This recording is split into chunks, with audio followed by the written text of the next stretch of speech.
Year 1 and 2, here is your Terrific 10 story time with me, Miss Campbell. Today's Terrific 10 story is Jack and the Baked Beanstalk. I wonder if it'll be the same as the original. Let's find out. Jack lived and worked in an old burger van with his mum and his dog Bella. Their sign read, "Fast food," which was funny because the van's engine had broken down a long time ago, and the van had stayed in the same place ever since, parked on the edge of the busy city. Jack and his mum didn't really mind. They were proud of their little cafe. They kept the place clean, served tasty food, and always had plenty of happy customers.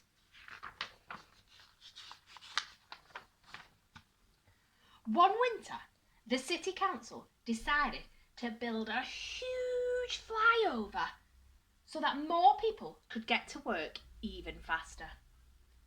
The old road where Jack's cafe stood was to be closed, and soon construction began. At first, things didn't seem very different. Jack and his mum were kept busy feeding the builders eggs and sausages, burgers and chips, and lots of cups of tea.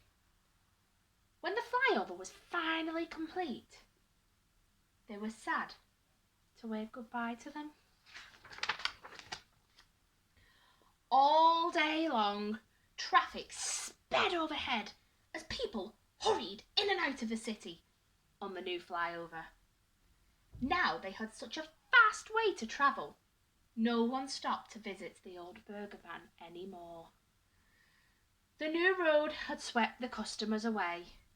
Soon, Jack and his mum were down to their last few pennies. "Go to the shop and buy some milk and coffee beans, Jack. Everybody likes a good cup of coffee," said his mum, putting on a brave face. On his way to the shops, Jack met an old man who asked him why he looked so sad. Jack explained about the flyover and his burger van. "I think I can help you," said the old man thoughtfully. "Forget the coffee beans. These are magic beans. I wouldn't normally sell them, but you seem like a boy who would know their true worth." Now, Jack had read enough fairy tales to know that you don't turn down an offer like that. Also, baked beans were his favourite food in the whole world, so he couldn't resist tasting some magic ones. Thanking the man, Jack exchanged his last pennies for the beans and ran home. "You did what?" shouted his mum when Jack showed her the can of beans. "But Mum, the magic baked beans, the old man promised," argued Jack, realising how silly he sounded. Furious, his mum threw the can out of the window and sent Jack straight to bed without any supper.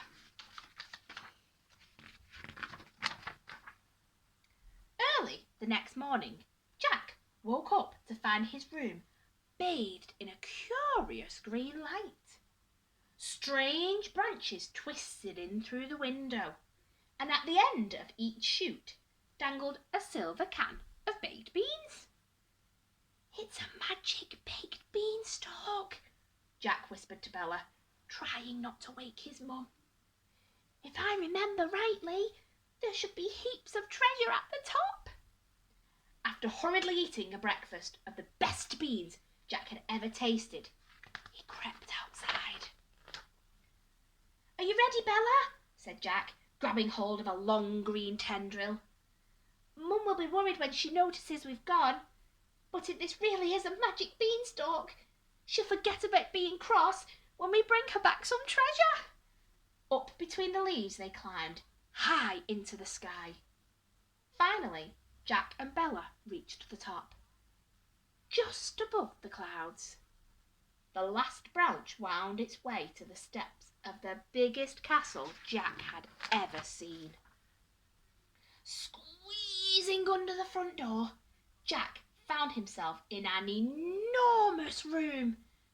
Suddenly, there was a bone-shaking clunk, then another, and another, followed by the sound of someone singing, "Fee, fi, fo, fummy, I'm always counting money. Be it silver or be it gold, it'll make me happy, or so I'm told." Sure enough, Jack could see towers of golden coins stacked up in front of an enormous table, and behind it, an even more ginormous giant. "Oh," whispered Jack, "I'd forgotten about that part of the story." But just as Jack and Bella turned to run, the giant spotted them. A huge hand reached down and scooped Bella and Jack high up in the air before dropping them on his table. In front of them was the most enormous chicken Jack had ever seen. "We have visitors," boomed the giant. "So I see," squawked the chicken. "And we know just what to do with visitors, don't we?" boomed the giant. "Now you stay there. I'll be back in a jiffy." And with that, the giant grabbed a handful of the chicken's eggs and marched off to his kitchen. Soon, the sound of clattering pots and pans was making the table tremble. "Is he going to eat us, chicken?" squeaked Jack, shaking with fear. "Don't be silly," cackled the chicken. "He just wants to make you some lunch. He hasn't cooked for someone new in a long, long time." As Jack watched, the giant switched on an enormous radio, then his foot tapping along to the sound of the music.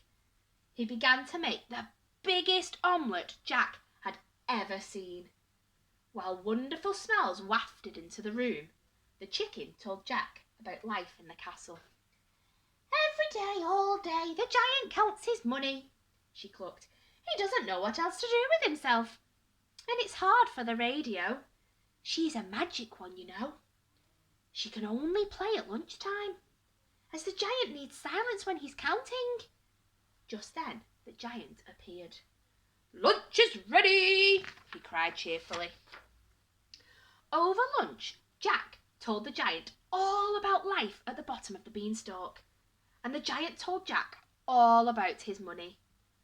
Jack thought having such treasure was fantastic, but the counting sounded a bit, well, boring. "I do get pretty lonely up here," confessed the giant.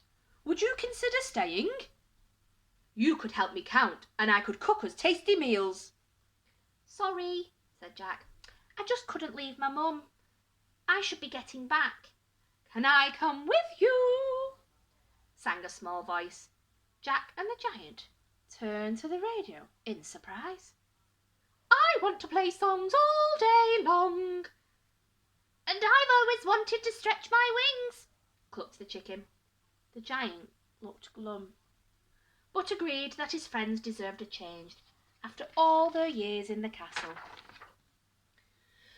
With a heavy heart, the giant walked them all to the top of the beanstalk. "Are you sure you won't come with us?" asked Jack. "If this was the fairy tale, you'd be chasing us all the way down." "I'd love to," said the giant sadly. "But truth be told, I've always been a bit scared of heights, and it looks a long way down that beanstalk. I'd better stay here and count my gold." So Jack and Bella climbed onto the chicken's back, and clutching the radio, began the long journey to the ground. "Goodbye, goodbye," hollered the giant, waving his handkerchief. "Do come again soon." But as he leaned out over the top of the beanstalk, trying to catch a last glimpse of his friends, there was suddenly a loud crack. Snap went the beanstalk, and down, down, down fell the giant. Crash, bang, wallop, right on top of the new flyover. Cars skidded in all directions, but fortunately no one was hurt. Are you all right? Asked Jack, who had luckily reached the ground just in time. No, said the giant, as an enormous tear splashed onto the concrete below. Then another and another.